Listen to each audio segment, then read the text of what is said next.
is the means of salvation. Kaya naman in Ephesians 2:8 na 9, it is by grace through faith. Hindi pa sa ating moralidad, it's not because of our religion, but it is because of the grace of God that we can access through faith. And then in chapter 2, binsutulan ni Apostle Paul, ano ang reason sa ating kaluwasan? Because God wants to create one new humanity. Sa una, there is a great divide. No? May division. Lain ang Hintil, lain ang Hudyo. Sa ating pagkukuhan sa chapter 3, una, I would like for us to understand kung paano ka-divided ang Gentile at ang Jew. But in Acts chapter 21, ano niya ang nagturo ni Apostle Paul na Kristo siya? Ginsaan siya na gindala niya si Trophimus, which is a Greek, what's it called, Gentile, gindala niya sa sunod sa templo. Pero ang mga Hudyo, nag-riot, nag-aklas, gindakot nila si Apostle Paul, kaya nga ba niya, nagindala na dili kay bawal na it's not lawful for you to bring a Gentile sa temple. So, ano niya ang in-argue ni Apostle Paul sa chapter 3? Sa mga Hudyo, they have the covenant of God, di ba? This is a 1,500 years na line. Si Abraham, they promised sa iyang kaliwatan, no? Itala sila sa tanda sa circumcision. They were given the law by Moses. Ang mga covenant sa Ginoo sa ila. For the Jews, magsakila nila sa mga Gentile or sa mga hindi-Hudyo, they were unclean, mga hindi mahipo. Wala isang covenant sa Jews and they don't have hope. But the Apostle Paul will tell us in chapter 3, no? Ang pala ang plan sa Ginoo hangin pa sa mga. Okay? So, may I request you to please stand up. Ephesians chapter 3, verse 1 to 13. Ang title sa ating message, No Longer a Secret. Kaysa mga Hudyo, hindi nila naintindihan. Pero I believe there are great lessons that we can learn from this morning. Ako magabasa verse 1, kamu verse 2, and then we will read all together sa verse 13. At nasa amen. Okay? Ephesians 3, verse 1. For this cause, I, Paul, the prisoner of Jesus Christ, for you Gentiles.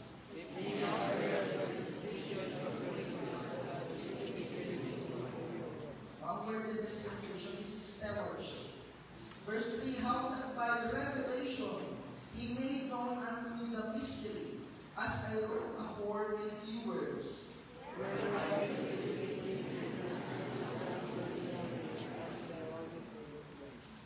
Okay, verse 5, which in their ages, in other ages, was not made known unto the sons of men, as it is now revealed unto his holy apostles and prophets by the Spirit.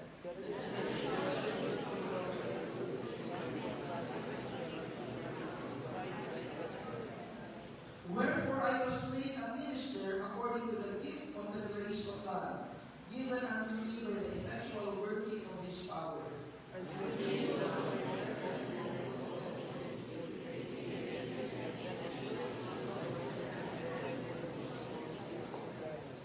Verse 9, and to make all men see what is the fellowship of the mystery, which from the beginning of the world had been hidden in God, who created all things by Jesus Christ.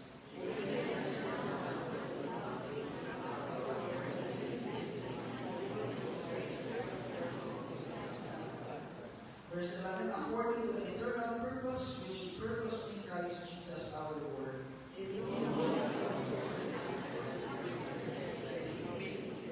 Verse 32 nga na ako, wherefore I desire that in him have my tribulation for you, which is for glory. Pag-pray ka, salamat na natin sa iyong ulong. Heavenly Father, thank you Lord for this night. Salamat Lord at pasayan na kami makapalingkod kami sa simbalayang buwanan sa pagpapalanong Lord dahil sa inyong ulong. Walang Espiritu, ikaw Lord mag-guide sa amin, open our eyes, so that we may behold sa lakok na mga kapaturan alin sa iyong ulong. Ikaw, Lord God, mag-open sa amon tagipusoon, so that, Lord God, ibatuno namon, kag-i-apply ang tagsa namon kumabatian, so that, Lord, we can glorify you sa among pagkabuhi. If there are sins that hinders us, if there are things that distracts us, ikaw, Lord, maglimpyo sa amon, kagabay ka, Lord God, we will be blessed today as we come before thy presence. Tanan ini, ginasali ka ginatugyan namon, in the mighty name of Jesus. Amen. Magalingkod ang tanan.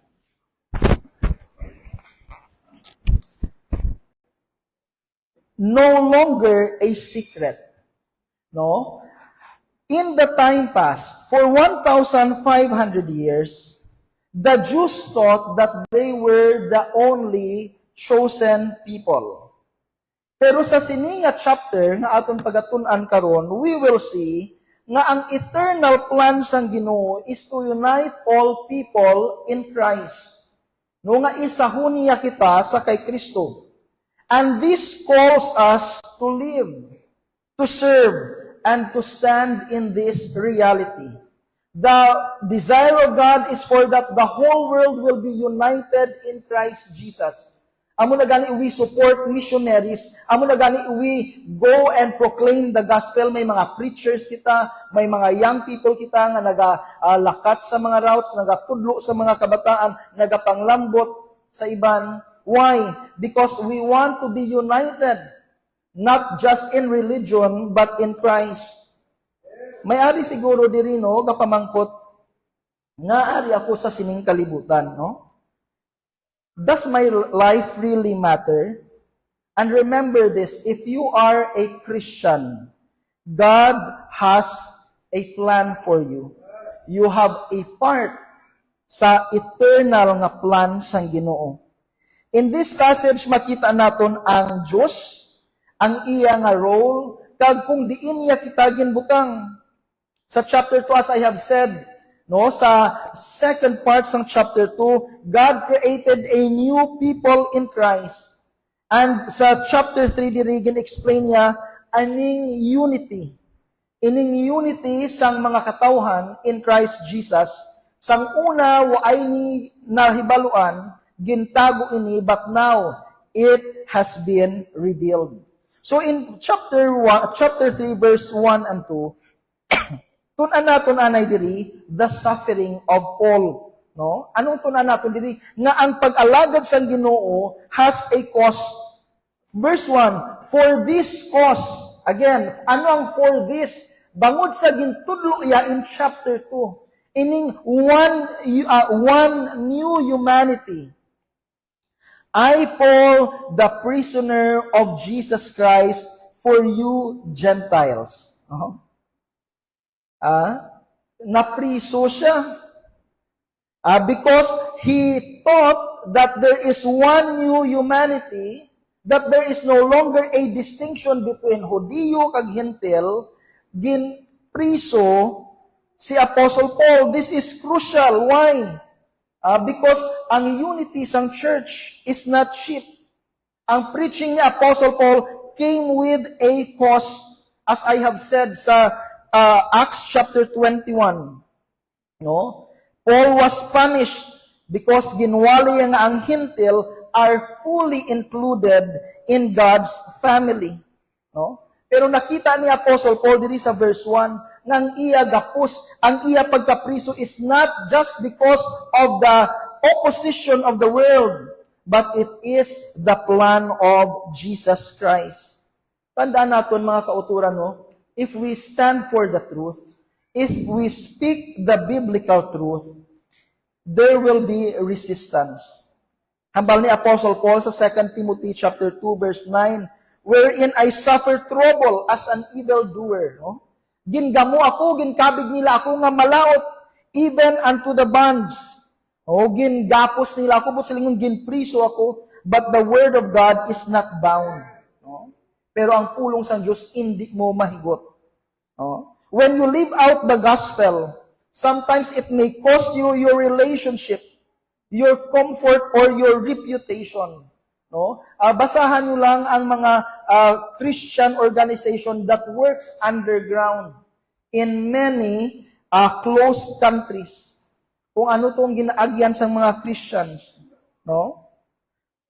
Kaisa no, may mga struggles kita probably ang nga connected sa aton pagtuman sa Ginoo.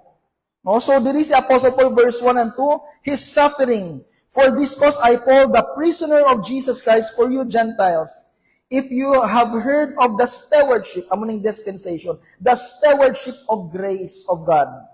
No? Gintugyan sa iya, ining message of the grace of God, nga ginhatag sa Diyos sa iya para sa mga katawhan. No? So, the question is, no, kung gaantos ikaw, is it because you are obeying God? Or ba siya gaantos ka because you are disobedient? Tandaan natin mga kauturan, ang gospel that saves us, no, kaisa may biliman na, no, it will cost us something. But remember this, as King David said, no, I will not offer anything that cost me nothing. Any cost, basta para sa Ginoo, is worth it. Amen? No? So, amuning makita natin, the suffering of the Apostle Paul, the gospel has a cost. And then in verse 3 diri, we see here the revelation.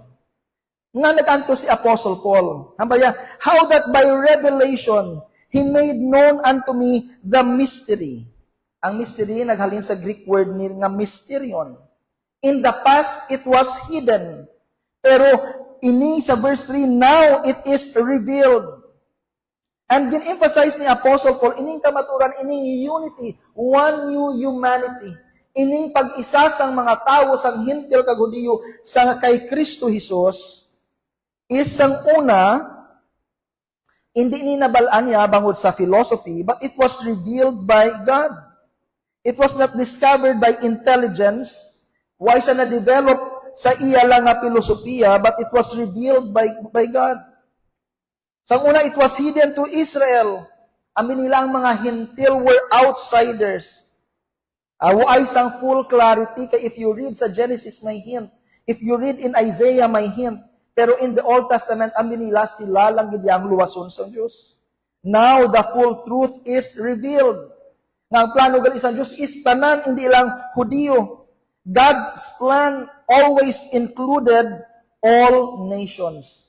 Basahan nyo ba sa Colossians 1:26-27. Hambal ni Apostle Paul diri sa pulong sa Ginoo, the mystery hidden for ages and generation, but now revealed to His saints. To them, God chose to make known how great among the Gentiles are the riches of the glory of this mystery, which is Christ in you, the hope of glory. No? Mga hintil, may ara man kamo, ara si Kristo sa inyo, ining misteryo nga waay nila nahangpan sa una. No? So this is a progressive revelation. In the Old Testament, ginsaad, in the Old Testament, there is a shadow. Natingala, kamuti nga nagpalansang si Jesus sa New Testament. Ano to yung service ang mga halad nga sapat sa Exodus, sa Old Testament? Those were shadows. No? Shadows ang paghahimuon when Jesus Christ comes and fulfill. No? Sang sininga shadow. And ano ang aton nga lesson diri? Kasubong si Apostle Paul gin-reveal sa iya, we must not build our lives on the cultures, on trends, on opinions. Kada mo tao may opinion. Ang culture natin will influence us, but base your life, no, on what God revealed through His Word. Kada mo subong, di ba, batanyo, my truth. Amo niya akong truth. No, that is subjective. Truth is always objective. No? So kung anong in-reveal sa Ginoo, amo na ang patihi. No? Many today wants to redefine truth. Tandaan nato, no, ang truth, hindi na kitang nag-create. Truth is revealed. And God, ang truth comes from God. May isa ka, Pastor Hambal, we don't create truth. We receive truth. So, amo ni Apostle Paul in chapter 3, hasta sa verse 5, how that by revelation, ginpakita sang Diyos sa akon ang misteryo, kag ginsulat ko ini sa inyo. Verse 4, whereby when ye read, no, sang inyo laging basahan, maintindihan ninyo ang ihibalo, ang misteryo ni Kristo Jesus. Anong mystery? Nga gusto gali isang Diyos isahon. Gusto sang Diyos maluwas ang tanan. Gusto sang Diyos, no? Waay na sang distinction. He wants that all will be united in Jesus Christ. Verse 5, which in other ages, sang una, was not made known unto the sons of man, as it is now revealed unto His holy apostles and prophets by the Spirit. No? So this is the revelation. Ano na yun ang makita natin diri? So nakita agin pahayag ni Apostle Paul ang iya pag-antos. The Apostle Paul, ginpahayag niya ang revelation, niya ginpakita sang Diyos sa iya. And then, ano diri ang verse 6? The inclusion. No? That the gospel creates one new people. Verse 6. That the Gentiles should be fellow heirs. No? All of the same body, and partakers of His promise in Christ, verse 6, in Christ by the gospel. Ano din yung hambalya, no? That the Gentiles should be fellow heirs. When we say the word fellow heirs, this is, they have same inheritance. Hindi partial, hindi secondary, but equal heirs of salvation. No? Can you imagine? Isig ka manunubli kita. And then, hambalya pagidiri in verse 6, same body, hindi na separate group, but unified in identity.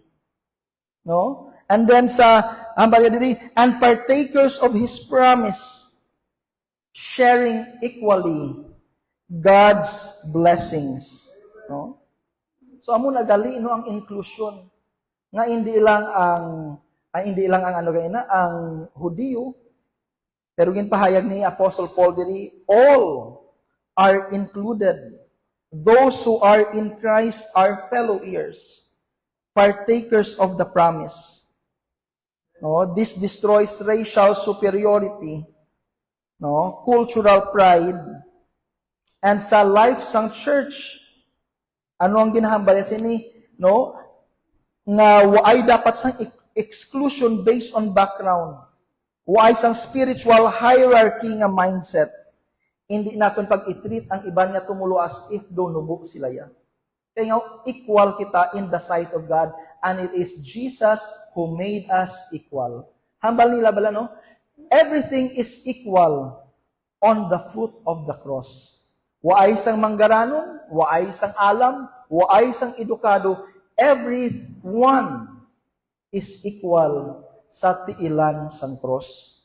No? And how blessed is it, no, nga kita outside the covenant of God, but because of what Jesus did, gin-include kita sa panimalay sang Ginoo. No? And then number 4 diri, sa verse 7 to 9, we see here the stewardship. Verse 7 to 9, whereof I was made a minister, I was made a servant, according to the gift of grace of God, given unto me by the effectual working of His power. No? Because na-save si Apostle Paul, no, ining grace sa Ginoo nagtulod sa iya nga mag-serve. No, anong bot silingon naton diri?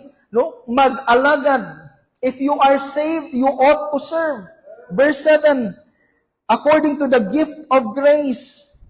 No, ang understanding diri sang ministry, it is given. Tanda naton, ministry is not earned, ginpugyan na sang Dios sa tagsa-tagsa. Ano ba ya? Verse 7, given unto me by the effectual working of His power. But silingon, we can only do ministry if we are empowered by God. No, because to do the ministry is to do a spiritual work. And only God can accomplish spiritual work.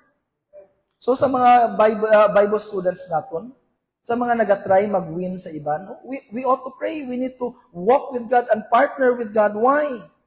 Because apart from God's power, ang heart niya will never be transformed. Ang hambal diri ka namin, pa hambal ni Apostle Paul, unto me who am less than the least of all saints. Wow, no? Si Apostle Paul diri was humble. The ministry is humbling. No? Naintindihan niya nga least lang siya. It is because of the grace of God nga gintagaan siya sang kahigayunan nga mag-alagad. What is our takeaway sa sini nga mga verses? Grace does two things. It saves you and it sends you. No? Ang bugay sang Dios ang magaluwas sa imo, ang bugay man sang Dios ang magapadala sa imo. Madamo sang mga Christians kaysa we attend, we listen, we receive. But ang pamangkot is itagaan tabi application ni do we serve? No? Do we serve? The passage corrects that if you receive grace, you are called to serve. Kung ginbaton mo ang bugay nga nagluwas sa imo, gintawag ka sa pag-alagad. Kagina sa Sunday School ni Brother Edsel, no? Kanami ito, no? Ano ang favorite part sa nimo sa lawas? Si Vincent Nabalya, ang mata. Kay makita iya ang beauty sa universe. Si Jamaica naman Nabalya, ang kamot. Kaya hindi siya kakaon kung wala asang kamot. No? Kasubong man ang iglesia sang Ginoo, may lain-lain nga bahin. No? So kung diin ka man ginbutang, if you are a student, serve God in your school. If you are a teacher, serve God in the classroom. If you are a business owner, serve God in your business. No? If you are a farmer, serve God sa farming. No? Serve. Where are you serving? No? Who are you helping to grow? Sino sa diin ka gaalagad? Sinong ginabuligan mo nga magtubo? Grace is not just something you receive. It is something you steward. No? Hindi lang ginbaton mo ang bugay, pero ginatipigan mo, ginapatikang mo ining bugay, no? Sang Diyos. And then in verse 10 and 11, what we see here is, to the intent that now, the display, to the intent, ang intent, sang grace ang Ginoo nga nag-unite sa tao, this is the intent, that now unto the principalities and powers in heavenly places might be known by the church the manifold wisdom of God. No? So, ang plano sang Diyos is to display the wisdom through the church. No? Hambalyagan ni diri, even spiritual beings, no, naga-observe to the intent that now unto the principalities and powers in heavenly places, nga makita, no, sang principalities, sang kalibutan, no, kung paano sang Diyos ginbag-o ang isa ka makasasala and He made him righteous. Kung paano ang isa ka kabuhi from darkness nangin kapawa. No, kung paano ang tawo nga hukman sang Diyos ginpatawad sang Ginoo. It displays, no, this grace of God, no, displays kung ano ang kadako ang bugay sang Ginoo, do ano kadako ang iya nga gugma. No? Kag diri man sa church, when we are united, we display God's wisdom. Ang basa isa ka pastor, the way we treat each other shows the world whether the gospel is real. Kung paano natin ginatratar ang iban bala, ginapakita aya sina kung do ano katuod ang gospel sang Ginoo sa aton kabuhi. No? So this is what the Apostle Paul is teaching. And lastly, the access. The Apostle Paul taught us of the access. Verse 12, in whom, verse 11 and according to the eternal purpose which He purposed in Christ Jesus our Lord. Paagi kay Kristo, in whom we have boldness and access with confidence. Wow, grabe, no? May boldness na, may access pa with confidence by the faith in Him. When we say the word boldness, this is freedom. This is having no fear. Because of Christ Jesus, we have no fear. And because of Christ Jesus, we have this access. We can directly enter. Amo na sa Bible, there is no mediator between God and man, only Jesus Christ. Amo na gani when we pray in the name of Jesus. Kay si Jesus ang nagapatunga sa aton sa amay. No? And because we have access, because we have boldness, because we are in Christ, hambaya, wherefore I desire that ye faint. Ambal ni Apostle Paul, may pag-antustod ako. Pero ang akon pangamuy sa inyo, hindi ka mo magkapunaw. Hindi ka mo magkasubo. Kaya nga, biskan na priso ako, I can go directly to God. No? Biskan ginapigos ako, I have no fear because God is with me. Sa Old Testament, ang access ng Diyos is limited. Diba? Mahalad sila. And then, idalun asang high priest sa sulod sang Holy of the Holies, ihalad dito ang dugo. But in the New Testament, sang pagpatay ni Jesus, nawasak ang curtain sang temple. Ang Holy of the Holies nagbukas na. Nga buot silingon, si Jesus, no, na ang nagbukas kag paagi sa iya, makadangat kita sa amay. No? You can bring your burdens to God. Hindi ka na kinahanglan mag-give up sa hardship. Your trials do not mean that God is absent. No? Tandaan mo ni, why nato na earn ining access? Kay ara ka kay Kristo, you already have this access. No? So, 6 things nga ginatudlo ni Apostle Paul, dili ang iya pag-antos, nga gingamit sang Diyos ang iya trials para sa mission sang Ginoo. Ang revelation nga ginpakita sa Diyos ang iya plano, and that is to save humanity. All humanity. Makita tang inclusion that everyone who are true believers are equal on the foot of the cross. Kag makita man nato dito ang stewardship that if you are saved, if the grace of God saved you, it calls you to serve. Serve sa pag-display sa aton, no, sang wisdom sang Ginoo, kung paano bala nga ang makasasala, ang ara sa kadulom, nakaabot sa kapawa, nakaabot sa kapatawaran. And ang pinakanami gid, no, that we have access because we are in Christ Jesus. That we have this confidence that we can go to God, we can go directly to the Father, because of what Jesus did for us. Remember this, mga kauturan, as I close, no? You are not saved from something. You are saved into something. Why ka lang sang Ginoo ginluwas para nga hindi ka magpa-impyerno? Pero ginluwas siya ka para sa mas dako nga tinutuyo.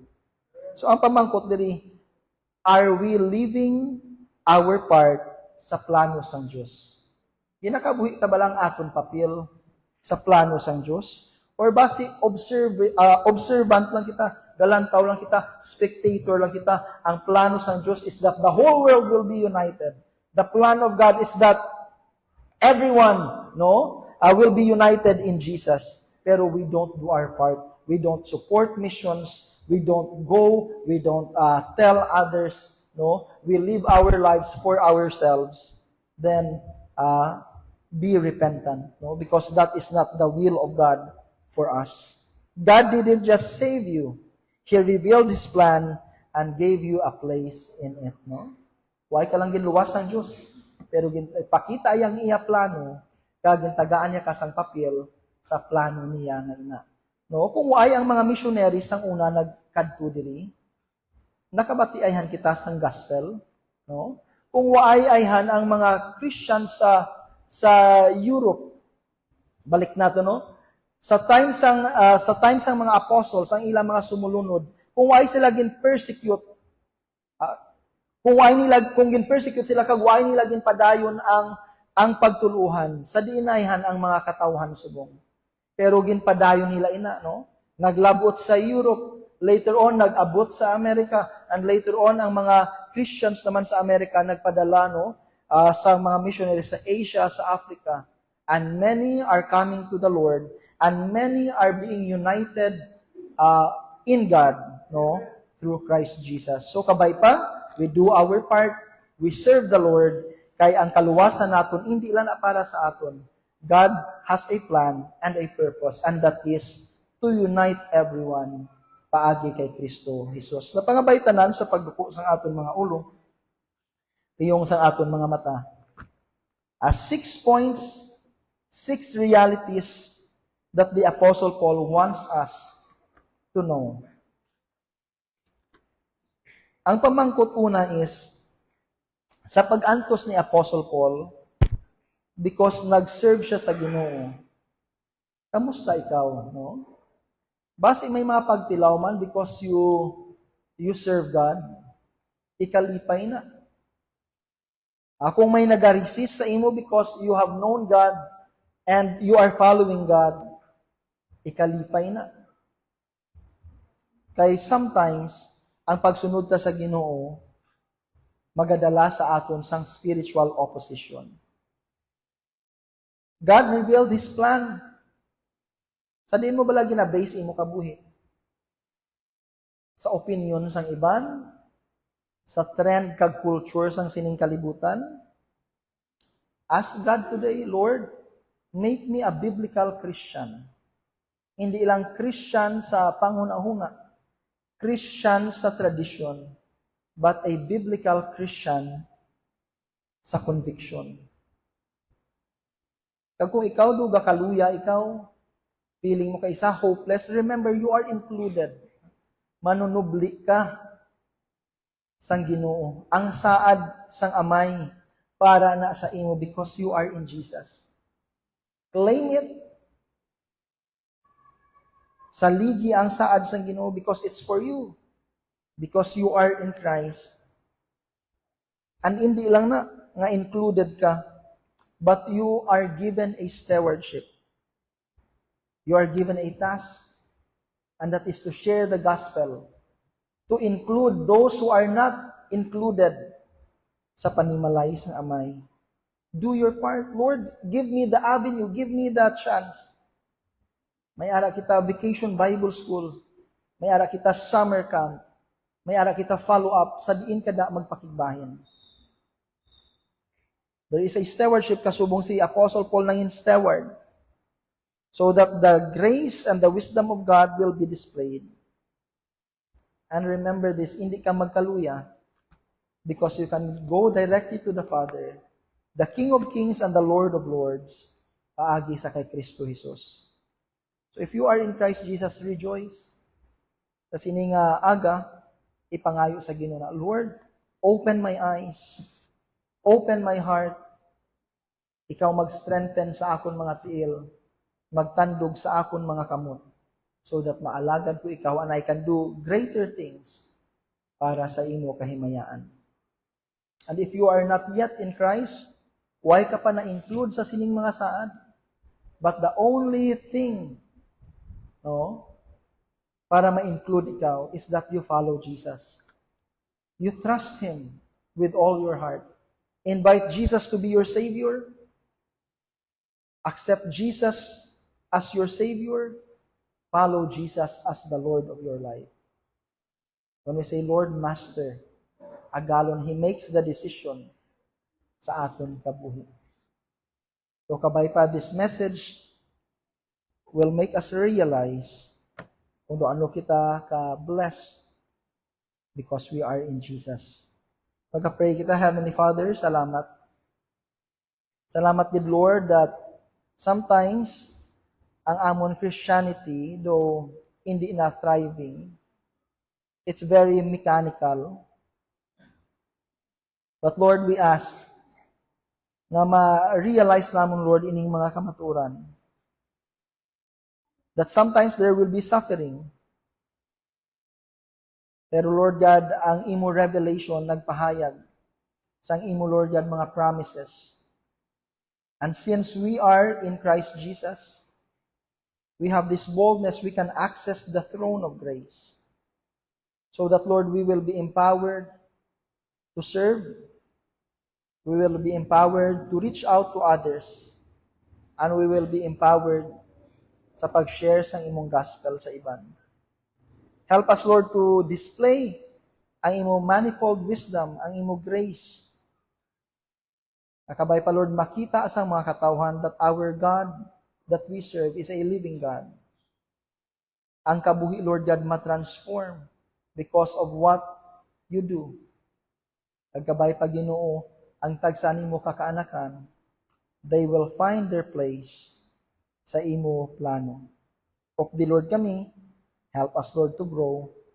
Help us, Lord, to love you. And help us, Lord, to do our part. This all we ask and pray. In the mighty name of Jesus, our Lord and Savior. Amen.